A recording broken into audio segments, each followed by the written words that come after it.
Ma'asyiral muslimin yang dimuliakan Allah Subhanahu wa taala. Jangan kau makan bangkai saudaramu. Itulah tema yang kita akan angkat di pagi hari ini. Berdasarkan sebuah hadis, ketika Nabi SAW di Isra dan Mi'rajkan oleh Allah Subhanahu wa taala, maka Nabi SAW diperlihatkan oleh Allah kengerian azab kubur di neraka, di mana Nabi SAW melihat aqwaman yakhbisuna wujuhahum bi adhafirihim. Ada sebuah kaum yang mencakar-cakar dengan kukunya wajah-wajah mereka sehingga menjadi rusak wajahnya. Ketika Nabi SAW bertanya, "Man haula ya Jibril?" Siapa mereka wahai Jibril? Sengeri itu adab yang Allah Subhanahu wa taala berikan kepada mereka. Maka Jibril kemudian menjelaskan mereka adalah alladzina yaghtabuna an-nas wa yaqauna fi a'radihim.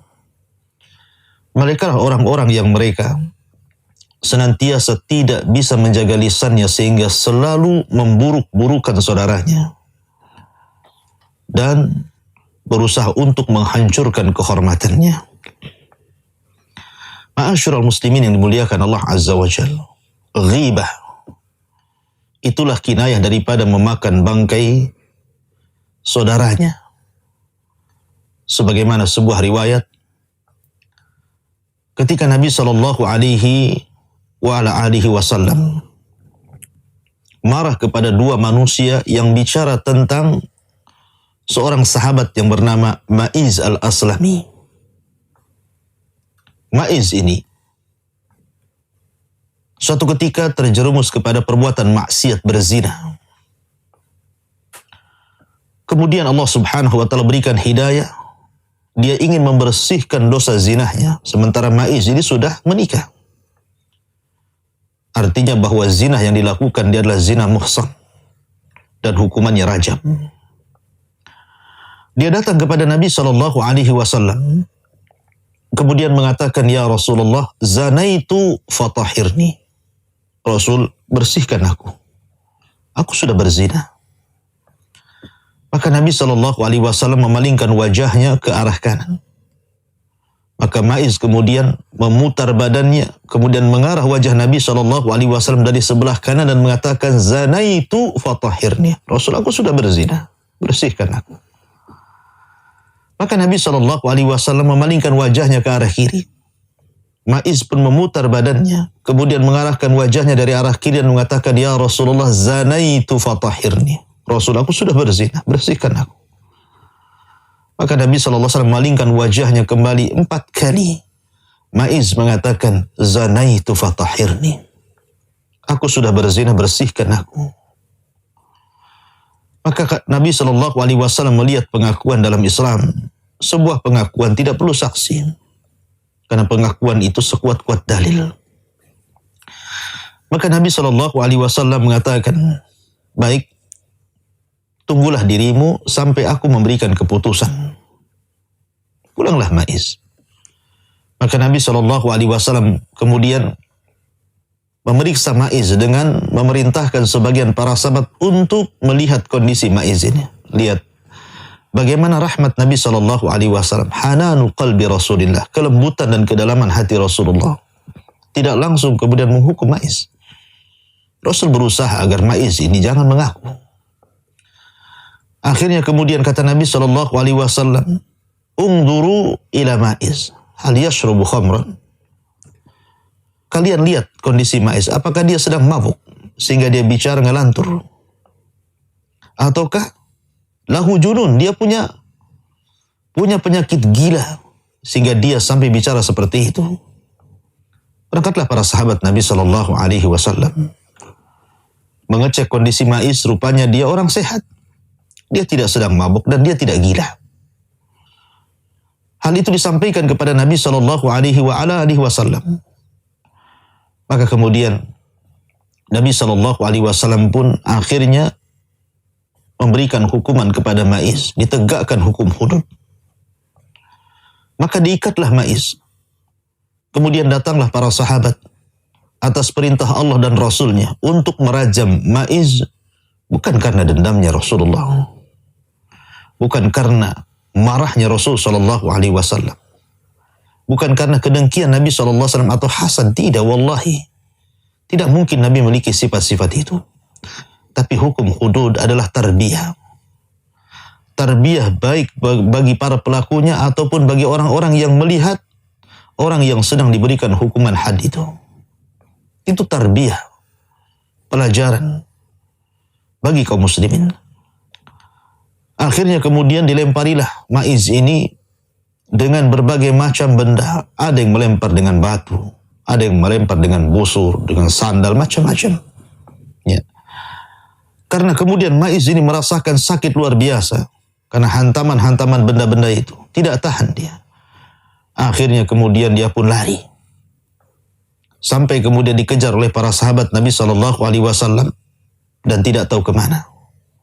Sampai akhirnya Abdullah ibn Unais radhiyallahu an mendapati Ma'iz, kemudian melempar dengan pelana untanya.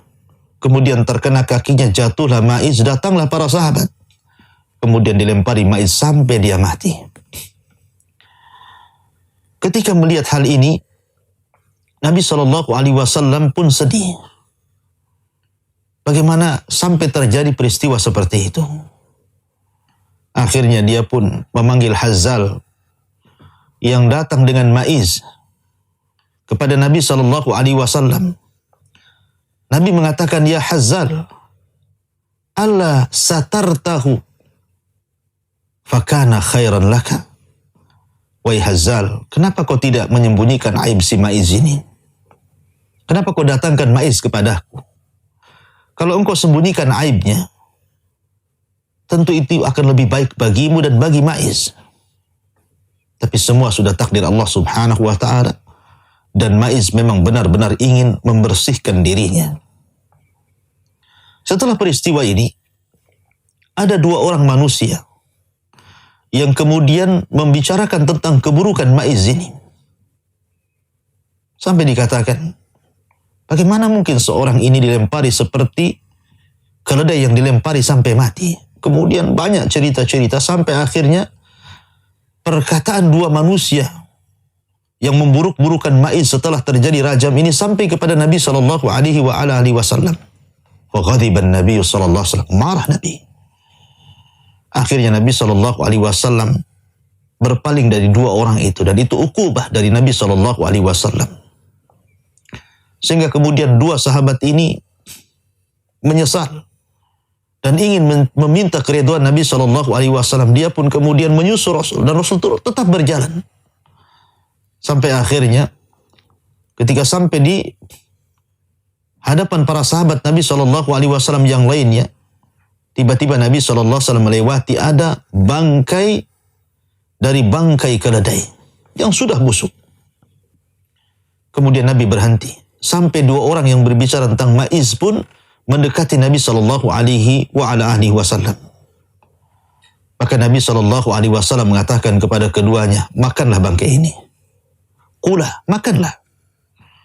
Maka dua orang ini mengatakan, ghafarallahu laka ya Rasulullah. Semoga Allah mengampuni dosamu, wahai Rasul. Mana mungkin kami akan memakan bangkai yang busuk ini? Maka Nabi Shallallahu Alaihi Wasallam mengatakan, seandainya kau makan bangkai ini, bangkai keledai ini yang sudah busuk itu, jauh lebih baik dibandingkan kau memakan bangkai saudaramu. Ma'asyiral muslimin yang dimuliakan Allah Subhanahu wa ta'ala, bertolak dari hadis ini, maka ghibah, membicarakan keburukan manusia, itu sesuatu hal yang sangat mengerikan hukumannya. Baik di dunia, baik dalam kuburan, baik di padang mahsyar pada hari kiamat, ataupun di neraka. Orang-orang yang kemudian memakan bangkai saudaranya, atau dengan istilah lebih singkat disebut ghibah. Dzikraka akhaka bima yaqra. Menceritakan aib saudaramu yang kalau dia dengar dia tidak suka. Maka Anda diancam dengan ancaman 4 ini. Di dunia, Anda akan dihinakan Allah dan dihinakan manusia. Dikubur sebagaimana hadis di mukaddimah tadi. Bahwa Anda akan mendapatkan siksa kubur. Dengan siksa yang luar biasa. Dicakar-cakar wajah Anda. Dan yang mencakar bukan orang lain, diri sendiri. Sampai rusak wajahnya. Kemudian di padang mahsyar, sebagaimana hadis tentang masalah muflis, orang yang bangkrut umat ini. Yang membawa pahala di hadapan Allah subhanahu wa ta'ala dengan pahala yang sangat besar. Tapi kemudian pahala itu hilang. Karena kezaliman yang kita lakukan kepada manusia. Salah satunya ghibah. Kemudian di neraka Allah mengatakan, wailun likulli humazatil lumazah.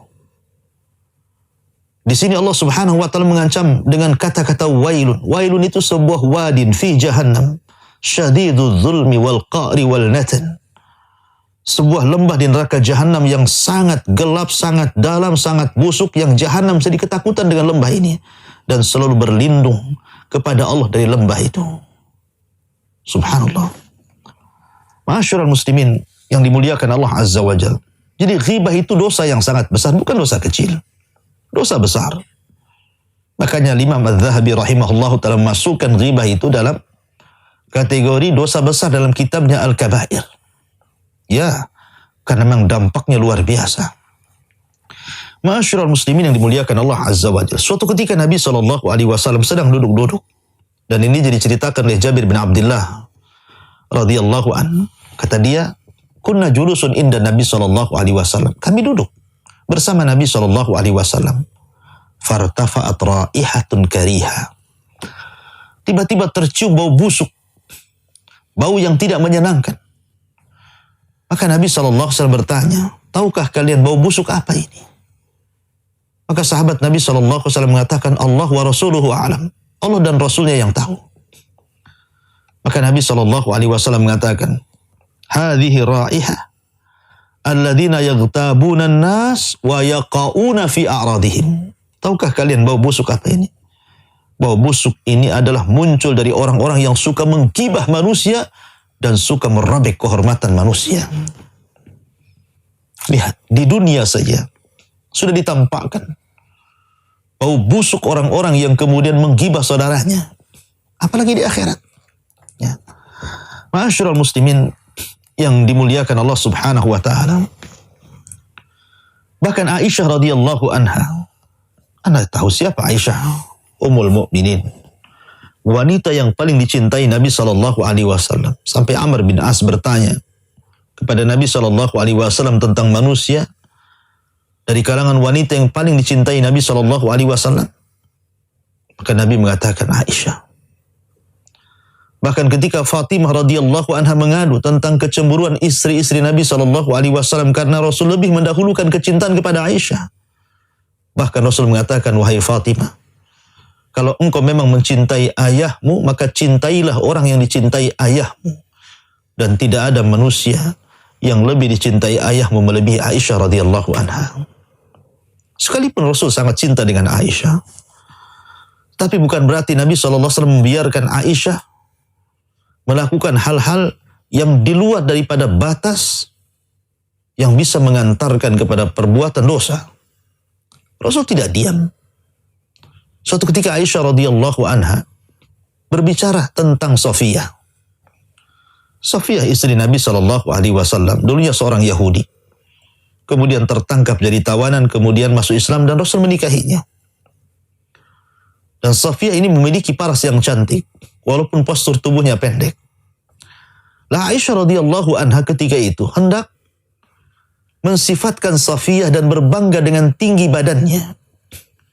Dia mengatakan di hadapan Nabi SAW, ya Rasulullah, hasbuka an Safiyata kadha wa kadha. Fa asyara biyadiha. Kata Aisyah radhiyallahu anha, ya Rasulullah, cukuplah Safiyah ini begini dan begitu. Kemudian mengisyaratkan dengan tangannya bahwa dia itu pendek, saya ini tinggi. Aisyah radhiyallahu anha tidak mengatakan dengan lisannya, tapi mengisyaratkan dengan tangannya bahwa Sofia itu pendek, dia itu tinggi, berbangga dengan tinggi badan. Tapi Nabi SAW marah. Karena bagian daripada ghibah, memakan bangkai saudaranya. Kata Nabi SAW, ya Aisyah, laqad qulti kalimatan law mujizat bihal bahru lamazazathu. Wahai Aisyah, sungguh engkau sudah mengucapkan satu kalimat yang kalau engkau masukkan satu kalimat itu ke dalam air lautan, itu sudah cukup mencemari seluruh air lautan.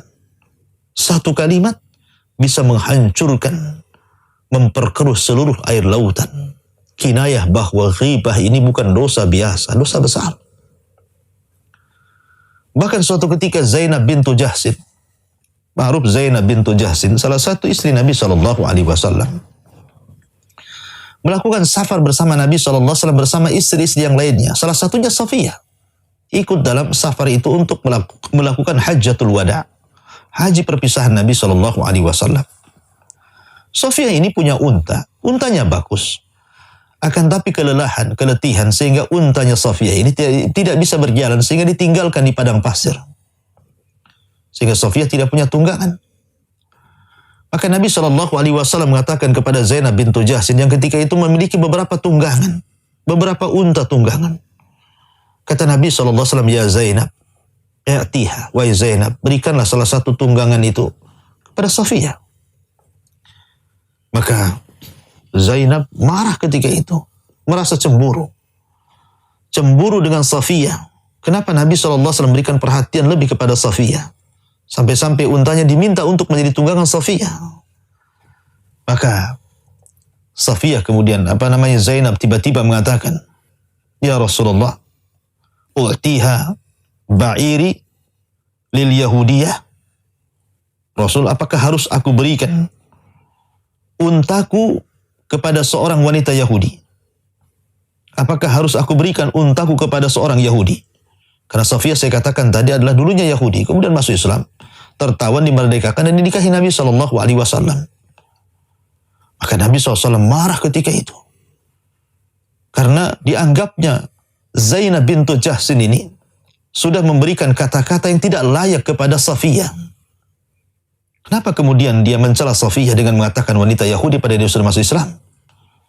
Sejak itu Nabi SAW menghajar, artinya betul-betul meninggalkan Zainab sebagai tarbiyah kepada Zainab, tidak pernah mendatangi Zainab selama 4 bulan. Tidak menggaulinya, tidak datang ke rumahnya karena kemarahan Nabi SAW. Akhirnya Zainab pun minta maaf, bertobat kepada Allah Subhanahu wa taala, dan Rasul SAW memaafkannya dan Allah memberikan taubatnya. Dari situ Rasul kemudian kembali ke rumah Zainab bintu Jahsin. Lihat bagaimana Nabi SAW marah kepada orang yang melakukan ghibah. Sampai kepada istrinya, padahal Zainab itu adalah sejajar dengan Aisyah radhiyallahu anha di hati Rasulullah. Itu pula yang dikatakan Aisyah radhiyallahu anha mengatakan, inna Zainab yuwazinuni min qalbin Nabi sallallahu alaihi wasallam. Zainab itu hampir sama kedudukanku di hati Rasul. Rasul cinta dengan Zainab sebagaimana cintanya dengan Aisyah. Artinya Zainab itu saingan Aisyah radhiyallahu anha. Tetapi Nabi SAW tidak pernah memandang siapa di hadapannya. Man ra'a munkaran falyughayyir biyadihi, fa illam tastati fa bilisani, fa illam tastati fa biqalbihi wa dzalika ad'aful iman. Karena Rasul yang mengatakan, apabila kalian melihat kemungkaran, cegah dengan tangan gak bisa, dengan lisan gak bisa, dengan hati walaupun itu selama-lamanya iman. Ma'asyiral muslimin yang dimuliakan Allah Subhanahu wa taala. Nabi SAW menganggap dosa ghibah ini bukan dosa biasa. Sampai Nabi SAW pernah berkhutbah mengingatkan dosa ini di hadapan para sahabat, berkhutbah. Kata Nabi SAW, ya ma'syara man amana bilisani walam yu'min biqalbi, la taghtabul muslimin wala tattabi'u awratahum, fa innahu man tatabba'a awrata akhihi tatabba Allahu awratahu, wa man tatabba Allahu awratahu fadhahahu Allahu walau fi dakhili baitihi. Nabi SAW sampai mengatakan, wahai kaum muslimin, Wahai orang-orang yang beriman dengan lisannya dan tidak beriman dengan hatinya, janganlah kalian menggibah kaum muslimin. Dan jangan pula mencari-cari aurat kaum muslimin. Karena barang siapa yang berusaha untuk mencari-cari aibnya saudaranya, maka Allah subhanahu wa ta'ala akan bongkar aibnya di hadapan manusia. Maka barang siapa yang Allah bongkar aibnya di hadapan manusia, maka Allah pasti akan membongkar aibnya walaupun dia bersembunyi dalam rumahnya. Sampai seperti itu. Karena memang akhlak seorang muslim itu al-muslimuna man salimal muslimuna min yadihi wa lisanihi. Seorang muslim itu orang yang selamat muslim yang lain dengan lisan dan tangannya. Itulah seorang muslim.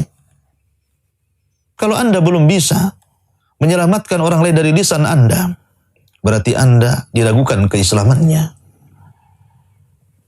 Nabi SAW dalam hadis yang dikeluarkan Imam Bukhari dalam Adabil Mufrad dan juga dicantumkan dalam sahihnya, ketika ada seseorang datang kepada Nabi SAW bertanya tentang seorang ibadahnya wanita yang sangat luar biasa, akan tapi memiliki kekurangan. Sahabat ini mengatakan, ya Rasulullah, inna fulanatan taqumul layla wa tasumun nahar wa tasaddaqat bi fuduli amwaliha wa taf'al wa taf'al.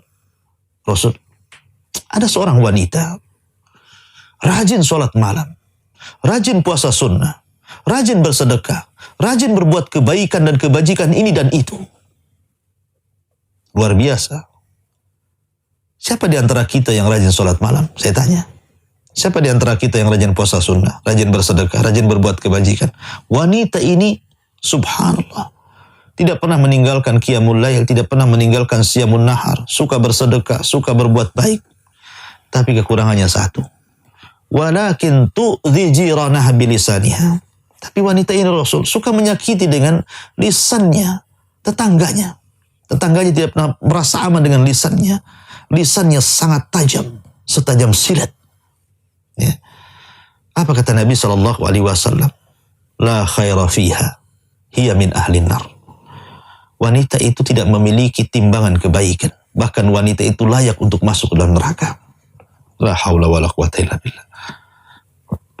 Rupanya sholat malamnya, puasa sunnahnya, sedekahnya, kebajikannya tidak bisa menghalangi wanita ini untuk masuk ke dalam neraka.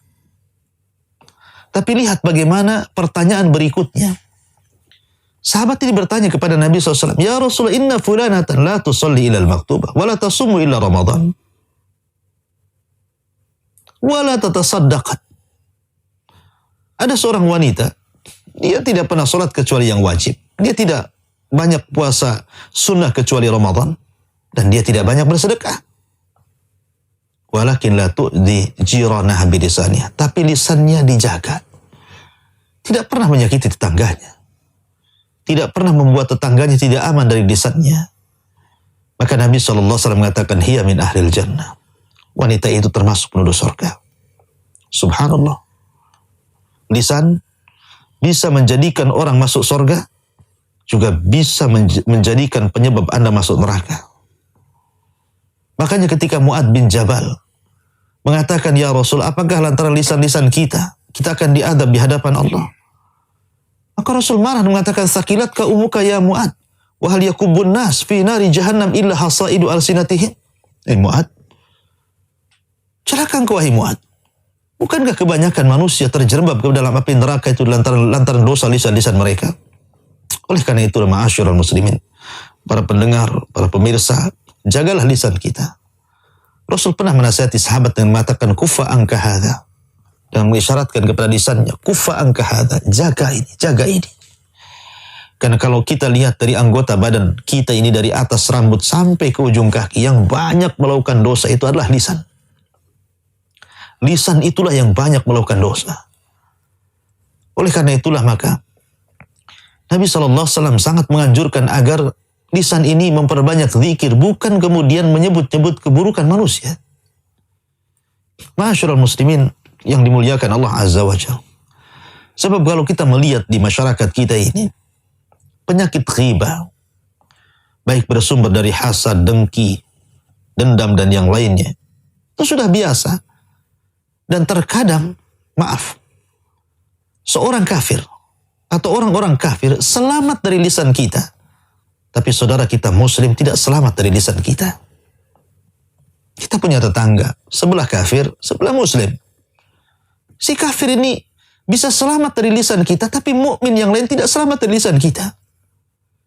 Atau lebih jauh lagi, orang jauh selamat dari lisan kita, orang dekat pula tidak selamat dari lisan kita. Ikhwatu fiddin yang dimuliakan Allah Azza wa Jalla, Rasul mengatakan, "Man kana yu'minu billahi wal yaumil akhir falyaqul khairan aw liyasmut." Siapa yang beriman kepada Allah dan hari akhir, jagalah lisan, santunlah dalam bicara. Kalau tidak bisa maka diam.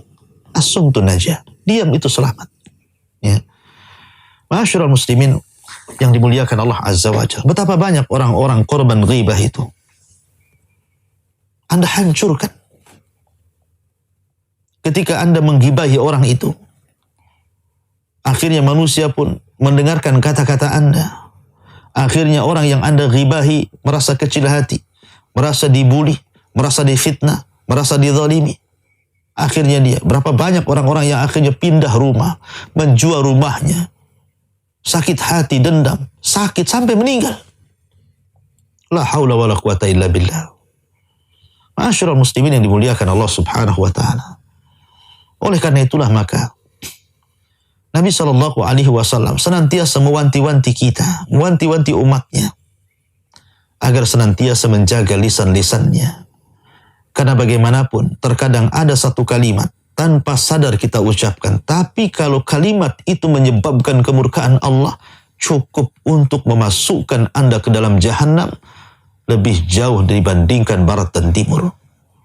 Kata Nabi SAW, "Wa innal abda la yatakallamu bil kalimati la yulqi laha balan."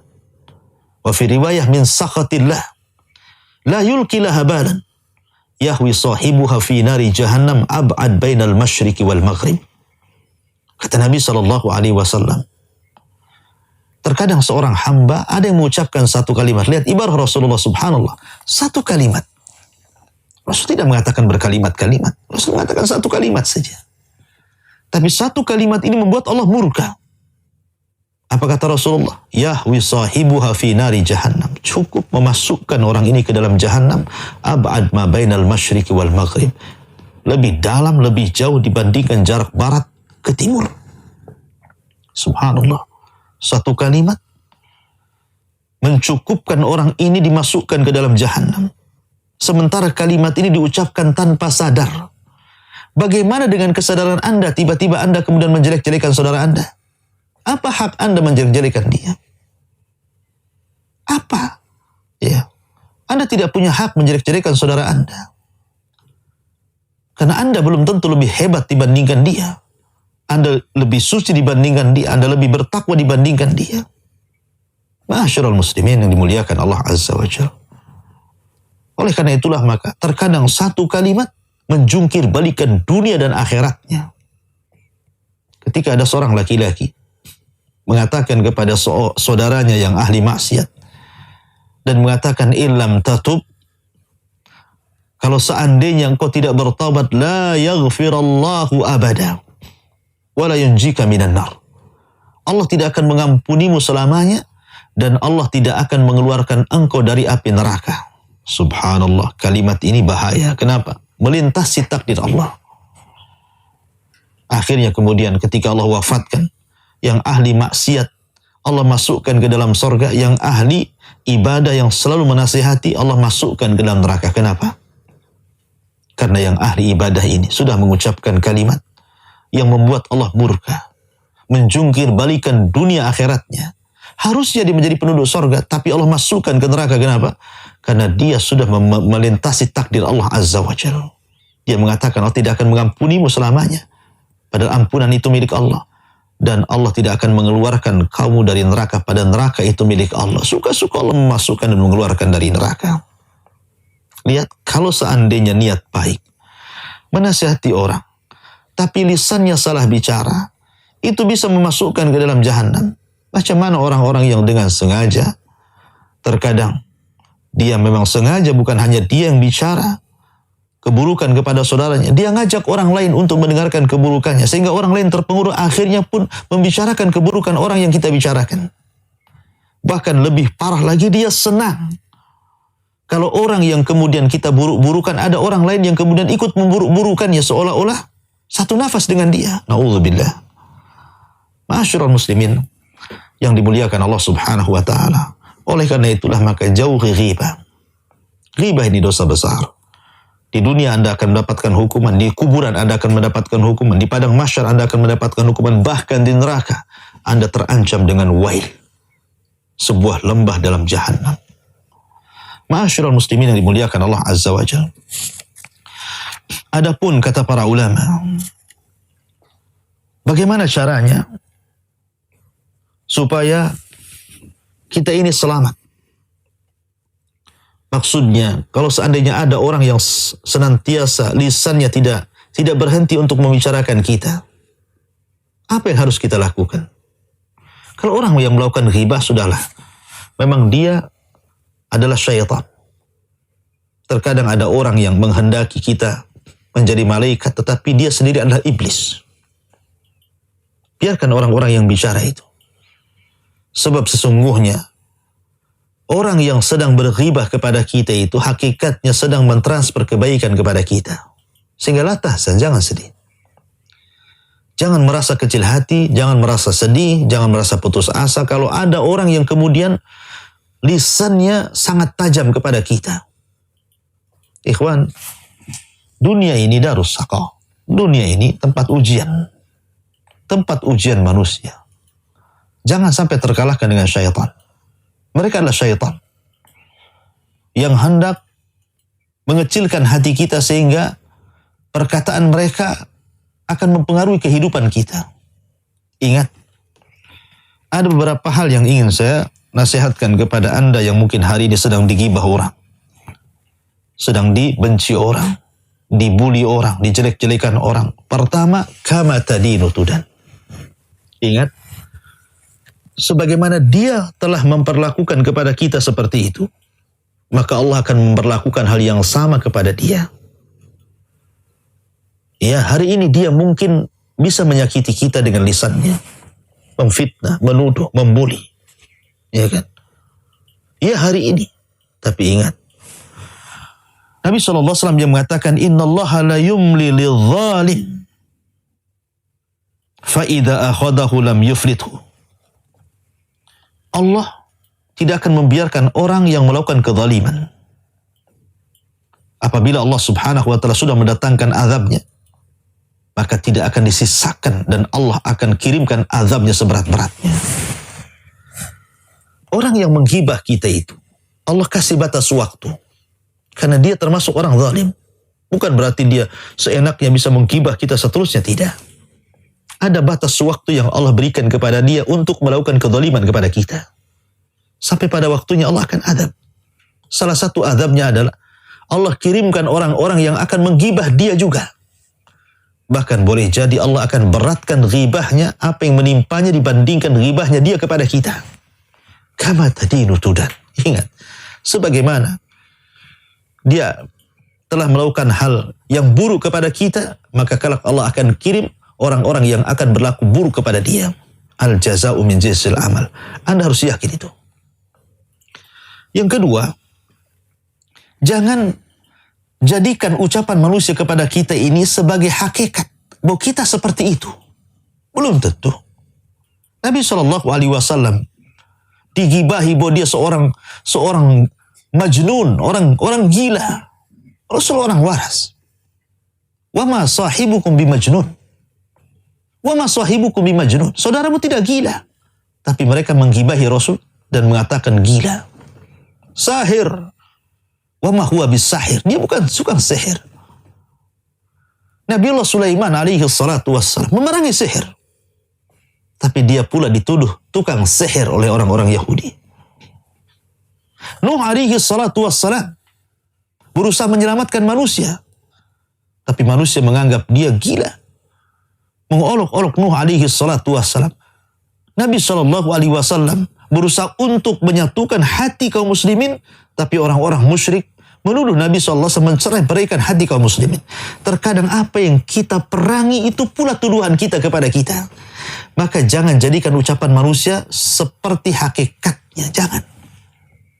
Kalau ada orang mengatakan kita bodoh, belum tentu kita bodoh. Ya.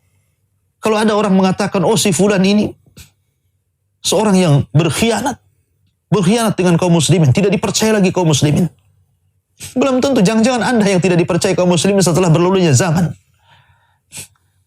Jangan jadikan ucapan manusia itu hakikat, tapi jadikan ucapan manusia itu sebagai bahan pertimbangan. Kecuali kita sendiri yang mengaku memang saya bodoh, kan gitu. Jangan. Ucapan manusia itu bukan hakikat. Apa yang mereka tuduhkan belum tentu ada pada kita. Apa yang mereka gibahkan kepada kita belum tentu ada pada kita. Maka jangan jadikan ucapan manusia hakikat bagi diri kita. Kemudian bebaskan diri dari perbudakan manusia. Sebab kalau seandainya kita terus mendengarkan ucapan manusia, kita diperbudak dengan ucapannya. Bilal bin Rabah radhiyallahu anhu, sebelum Abu Bakar membebaskan dirinya, sesungguhnya Bilal sudah membebaskan dirinya untuk dirinya sendiri. Ketika Umayyah bin Khalaf menyiksa Bilal dengan sehabis-habisnya, dia mengatakan ahadul ahad, ahadul ahad. Bilal membebaskan dirinya dari perbudakan manusia. Dia tahu bahwa di sana ada Rabb, ada Allah Subhanahu wa taala. Dia merdekakan dirinya dari perbudakan itu dan hanya Allah yang disembah. Jadi sebelum Abu Bakar merdekakan, Bilal merdekakan dirinya sendiri. Maka jadilah orang merdeka. Jangan diperbudak dengan ucapan manusia. Ucapan manusia itu tidak akan menolak takdir Allah Azza wa Jalla. Sehebat apapun manusia menggibah kita untuk menjatuhkan kita, tidak mungkin kita jatuh. Selamanya kita akan tetap mengikuti takdir Allah Subhanahu wa taala. Anda tidak akan jatuh karena ucapan manusia. Dan Anda juga tidak mungkin bisa menghentikan ucapan manusia. Manusia itu akan bicara terus. Karena Allah Subhanahu wa taala memang menciptakan manusia bisa bicara. Tetapi sering saya katakan bahwa tidak mungkin Allah menciptakan lisan manusia, kemudian Allah ciptakan untuk bicara terus tentang kita. Tidak, ada waktu berhenti, ada waktu capeknya. Biarkan dia bicara. Mungkin bahasa yang ma'ruf di masyarakat, biarlah anjing menggonggong, kafilah tetap berlalu. Ma'asyiral muslimin yang dimuliakan Allah Azza wa Jalla. Oleh karena itulah maka, sebaik apapun Anda tidak mungkin selamat dari gibah manusia. Maryam bintu Imran, kurang apa dia wanita suci? Bahkan Allah yang mensucikan dia, Allah yang pilih Maryam. Bahkan keluarganya keluarga pilihan. Inna Allah astafa Adam wa Nuh wa ala Ibrahim wa ala Imran alal alamin. Keluarga Imran, keluarga pilihan.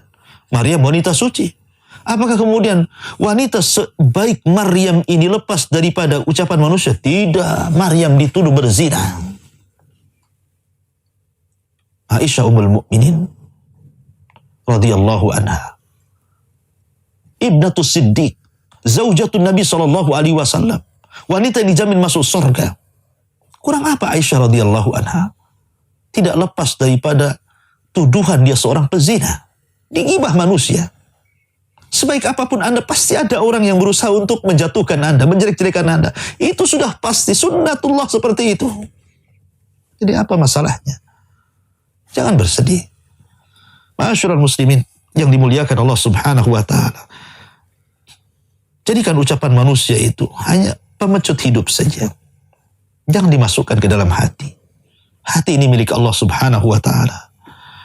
Oleh karena itulah maka Hatim al-Asam, seorang alim ulama besar, orang yang paling tenang hidupnya, ketika ditanya, dari mana kau dapatkan tumakninah? Maksudnya ketenangan hati, wahai Hatim. Karena Hatim selalu mendoakan orang yang memburuk-burukan dirinya. Kalau ada kabar yang mengatakan, ya Hatim, engkau dijelek-jelekan manusia, Hatim mengatakan, semoga Allah memperbaiki mereka. Kalau ada orang datang mengatakan, ya Hatim, si fulan menggibah Anda, semoga Allah berikan hidayah kepada mereka. Baliklah ucapan buruk manusia dengan ucapan doa kebaikan kepada mereka. Karena ingat, siapapun yang menuduh seseorang, bisa saja tuduhan itu akan berbalik kepada orang yang menuduhnya. Sebagaimana Rasul mengatakan, man qala li akhi ya kafir faqad ba'a bihi ahaduhuma. Saya mengatakan kepada saudara, hei kafir, boleh jadi kekafiran itu kembali kepada orang yang mengucapkannya. Oleh karena itulah maka tenangkan hati. Serahkan pikiran kepada Allah. Berikan hati hanya kepada Allah Azza wa Jalla. Jangan sedih karena ucapan manusia. Yang jelas bahwa maafkan mereka. Atau kalau tidak bisa memaafkan mereka, jangan pedulikan. Sering saya katakan, terkadang orang yang tidak memperdulikan manusia, justru itu senjata yang paling tajam untuk mengalahkan siapapun yang membenci Anda. Sering saya kupas bagaimana kisah Ashabul Kahfi. Ashabul Kahfi. Dengan tidurnya Ashabul Kahfi, 309 tahun tertidur dalam gua. Yang sebelumnya Ashabul Kahfi ini dikejar-kejar oleh kerajaan. Disuruh untuk menyembah berhala. Dizalimi, akhirnya dia kabur. Kemudian masuk dalam gua menghindari kezaliman. Kemudian Allah tidurkan. Setelah tidur, Allah berikan kemenangan. Tanpa melawan musuh dengan senjata. Tanpa melawan musuh dengan panah, dengan pedang, dengan baju besi, dengan kuda, dengan unta. Tidak. Dengan tidur dia bisa mengalahkan. Artinya bahwa gak usah dipedulikan musuh kita. Dan yang terakhir, saya akan kisahkan satu kisah yang menarik. Kisah sahabat Nabi SAW namanya Ulbah ibn Zaid. Ulbah ibn Zaid ini ikhwatu fillah dimuliakan Allah Azza wa Jalla. Jadi suatu ketika perang Tabuk. Dalam perang Tabuk, Nabi berceramah tentang masalah sedekah. Maka datang sahabat dari mana-mana bersedekah. Karena kita tahu Tabuk ini perang besar, tidak bisa dilalui dengan jalan kaki dan bisa hanya dengan kuda-kuda terlatih. Karena jauhnya Madinah dengan Tabuk ini, sehingga kurang biaya. Rasul berceramah tentang masalah infak. Banyak sahabat yang infak. Lah, Ulbah bin Zaid ini salah seorang sahabat fakir. Tidak ada barang yang diinfakkan. Tidak ada uang yang harus diinfakkan kepada Nabi SAW. Sementara dia ingin berjihad bersama Rasulullah. Ya. Sehingga dijelaskan dalam sebuah perkataan beliau dalam sirah. Ketika itu, maka Ulbah pun qama fasalla minal laili bakian. Ulbah pun ketika melihat para sahabat banyak berinfak kepada Rasulullah, maka dia pun sholat malam. Sepanjang malam dia sholat malam, akhirnya dia menangis terus. Kemudian dia mengatakan, innaka qad amartani bil jihad wa raghabta fihi thumma la taj'al indi ma ataqawwa bihi ma'a rasulika ya Rabb wa lam taj'al fi yadi rasulika ma yahmiluni alaihi. Katanya Ulbah bin Zaid, dia mengatakan, ya Rabb, engkau sudah memerintahkan aku untuk berjihad. Engkau sudah merintahkan aku untuk berjihad dan engkau telah menganjurkan di dalamnya agar aku senantiasa berperang di jalan Allah, di jalanmu ya Rabb. Tapi kau tidak menjadikan apa yang bisa aku perbuat dengan Rasulmu. Maka ketika itu Ulbah bin Zaid mengatakan, demi Allah, ya Rabb, inni atasaddaqu ala kulli muslimin bi kulli madlamatin asabatni fiha min malin au hasadin au erdin. Karena aku sudah tidak bisa bersedekah dengan hartaku ya Rabb kepada Rasulmu, maka aku hanya bisa bersedekah kepada setiap muslim, siapapun yang melakukan kezaliman kepadaku, siapapun yang melakukan kezaliman kepadaku setiap hari, maka sebagai sedekahku aku maafkan mereka, baik kezaliman yang menimpa hartaku, baik karena hasad, baik kehormatan. Pokoknya siapapun yang menyakiti diriku, yang menggibah diriku, yang menghina diriku, yang mencela diriku, yang memaki diriku, maka sebagai sedekahnya aku maafkan. Aku maafkan. Begitulah Ulbah bersedekah dengan memaafkan siapapun yang menggibah dirinya. Maka keesokan harinya Nabi SAW mengatakan, siapa yang bersedekah di malam hari tadi? Sahabat dia. Siapa yang bersedekah di malam hari tadi? Akhirnya Ulbah pun berdiri dan bicara. Begini dan begitu, kata Nabi SAW, ya Ulbah, sesungguhnya Allah sudah menerima sedekahmu. Subhanallah. Itulah jiwa seorang muslim, bisa memaafkan saudaranya. Atau kalau tidak, maka pura-puralah Anda tidak kenal dengan dia.